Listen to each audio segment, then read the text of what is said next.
প্রধান বিচারপতি ডক্টর সৈয়দ রেফাত আহমেদ বলেছেন, ভবিষ্যৎ প্রজন্মের জন্য সবচেয়ে বড় চ্যালেঞ্জ হলো ন্যায় বিচার নিশ্চিত করতে সংবিধান ও গণতন্ত্রের মধ্যে সুষম ভারসাম্য বজায় রাখা, যা এরিস্টটলের আইনের শাসন ব্যক্তির শাসন নয়, এই আদর্শ দ্বারা পরিচালিত হবে।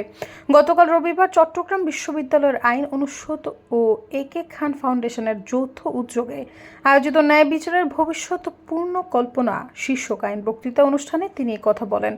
চবির একে খান অডিটোরিয়ামে অনুষ্ঠিত সভায় সভাপতিত্ব করেন আইন অনুষদের ডিন অধ্যাপক ডক্টর এম জাফরুল্লাহ তালুকদার। অনুষ্ঠানে চবি উপাচার্য অধ্যাপক ডক্টর মোহাম্মদ ইয়াহিয়া আক্তার বলেন, এই আয়োজন শিক্ষার্থীদের জন্য নতুন দিগন্ত উন্মোচন করবে এবং সংবিধান কাঠামোকে আরও শক্তিশালী করে সংস্কারের চেতনা জাগ্রত করবে। আইন বিভাগের সভাপতি অধ্যাপক ডক্টর রকিবা নবী বলেন, সময় উপযোগী ও চিন্তন উদ্দীপক থিম আমাদের ন্যায় বিচার নিয়ে নতুন করে ভাবতে সাহায্য করবে। এ সময় তিনি একে ফাউন্ডেশনকে সহযোগিতার জন্য ধন্যবাদ জানান। সৈয়দা ফারিয়া, সমযোগ।